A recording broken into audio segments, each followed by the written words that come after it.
We end here tonight with a voyage to the bottom of the sea. Mark Phillips joined the crew searching for a legendary U.S. warship. Rob Kraft, shipwreck hunter. He may have found something. You know, you just hate to throw it out there on the table.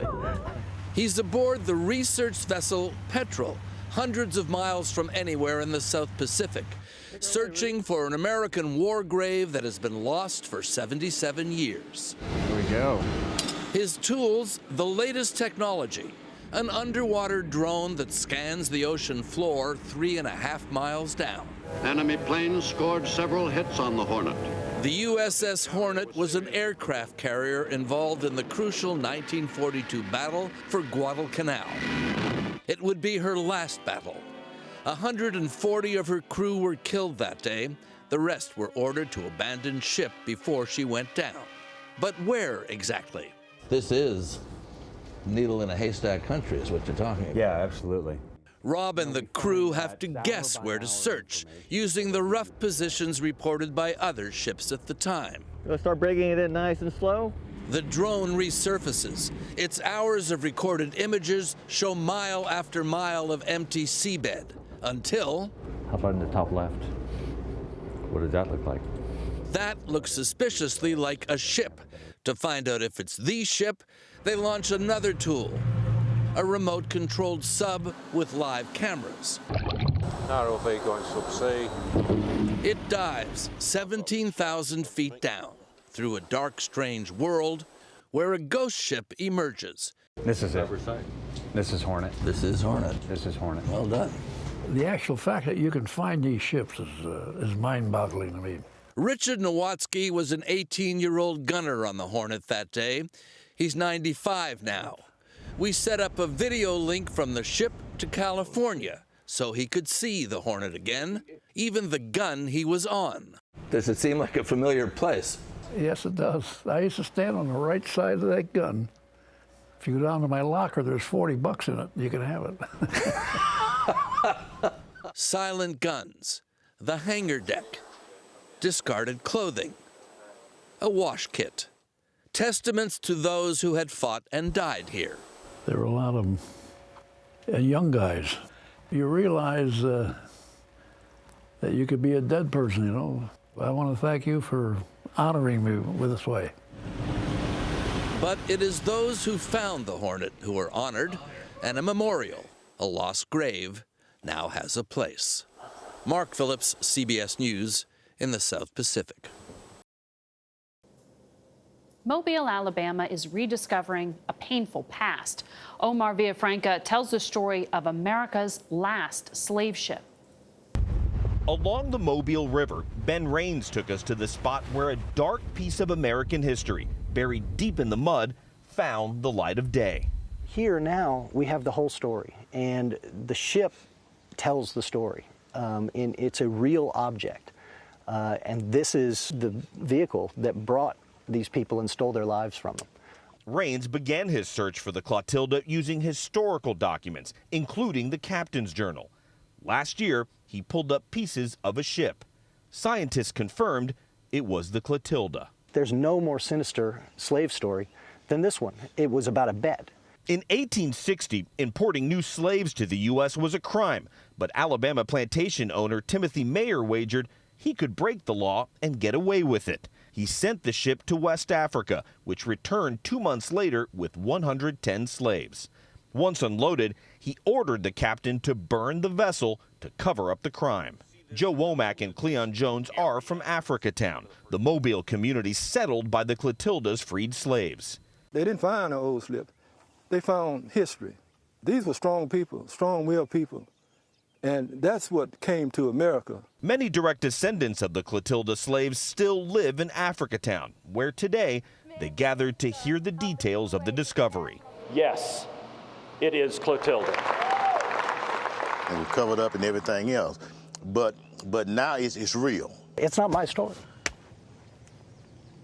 But you get to tell it. It's not my story, but it was a story that needed to be told. Omar Villafranca, CBS News, Mobile, Alabama. Now, a few words about a silent film. A rare gem thought to be lost forever is found. Here's CBS's Adriana Diaz. Olivia Babler's painstaking work preserving films at the Chicago Film Archives is usually routine. That's a film. But sometimes, lightning strikes. She uncovered this 1923 Midwestern murder mystery, The First Degree. There's a villain with a great mustache, and there's a great dog. When during the pandemic, she finally had time for long-neglected reels that had come from a basement in Peoria, Illinois. It was thought to be lost forever, like 75% of other silent films. In the film world, this is a pretty big deal. There's a lot of folklore about lost films. There's something, can I say sexy? Yeah. It's pretty sexy to find something like this. Most silent films have succumbed to decay or were destroyed by their own studios, says filmmaker and film historian Jim Hemphill. These things were disposable to them. They didn't understand the movie's value as cultural artifacts. They're not just about what they're about. They are reflections of their time. Which means they were often censored, perhaps why this copy is missing a title screen that had justified murder, which was criticized in early reviews. Finding this film makes me wonder what archives would find if they had the resources and the time and the money that they need and that they deserve. Before these time capsules are lost forever. Adriana Diaz, CBS News, Chicago. They always say silence is golden. Finally tonight, archaeologists in Egypt made a groundbreaking discovery this week under ancient sands. Emerging from deep underground and far in the past, a sarcophagus sees light for the first time in more than 4,000 years. I put my head inside to see what could be inside the sarcophagus. A beautiful mummy of a man completely covered with layers of gold. Inside, a man, his jewelry still visible, who the hieroglyphics say was named Hikashipus. Archaeologist Dr. Zahi Hawaz says he's the oldest non-royal mummified person ever discovered in Egypt. His resting place is at a site called Saqqara, near what was ancient Egypt's capital. It's also where statues and other relics were unearthed. Saqqara is a very important place. It reveals many important treasures. Egypt has seen a flurry of archaeological finds, which the country hopes will help boost tourism. It was a century ago that the boy king Tutankhamun was discovered at the bottom of this stairwell by Egyptologist Howard Carter.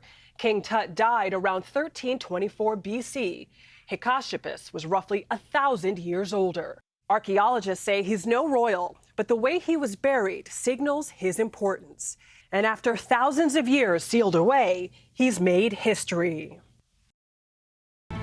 Finally tonight, as we prepare to celebrate 248 years of American independence, there's been a sweet discovery at the former home of one of the country's founding fathers.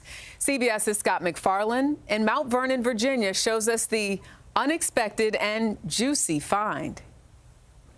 At the riverfront estate of America's founding father, the caretakers just found the mother lode behind this cellar door. How rare is it to find something like this when you dig?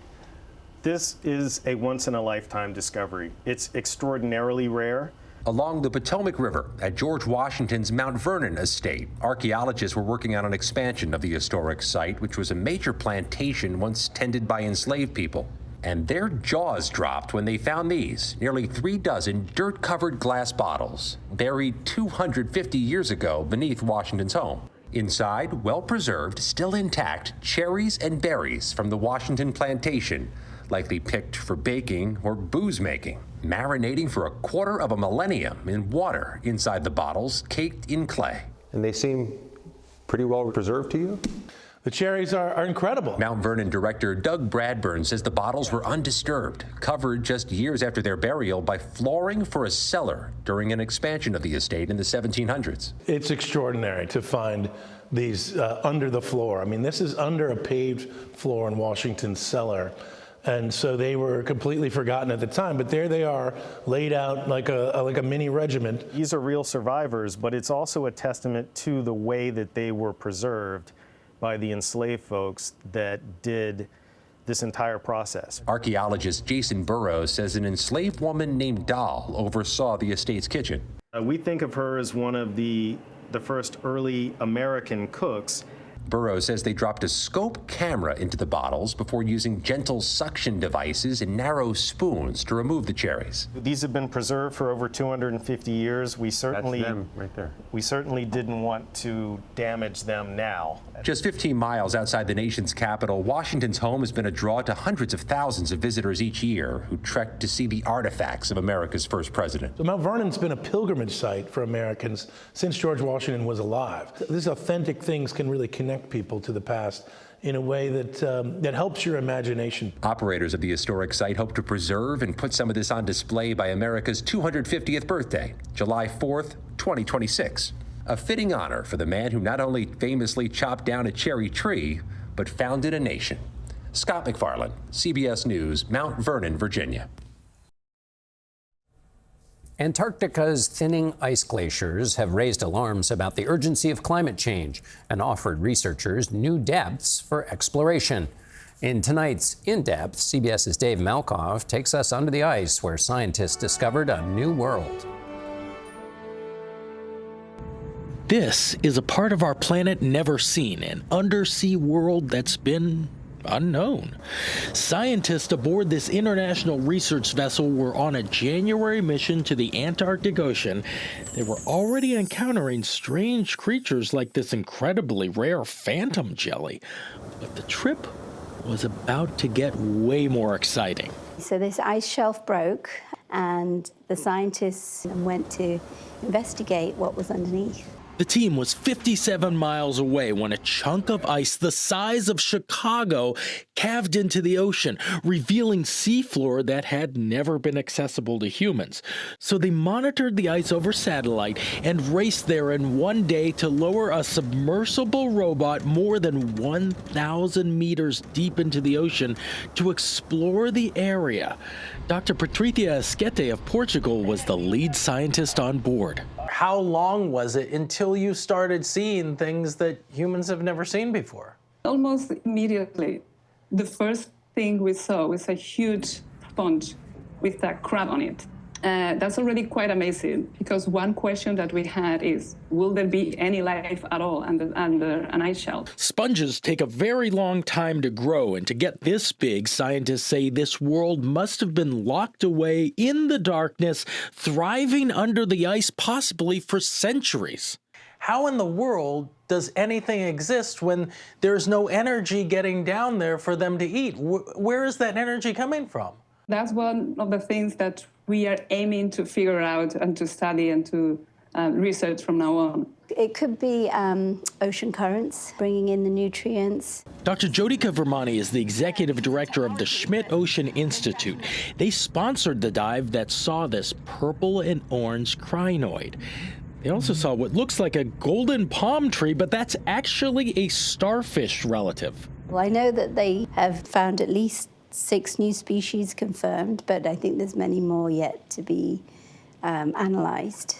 The Antarctic is changing rapidly, and in order to understand what's going to happen, we really need to come back and keep studying and keep trying to learn and understand what was driving that ecosystem under the ice shelf.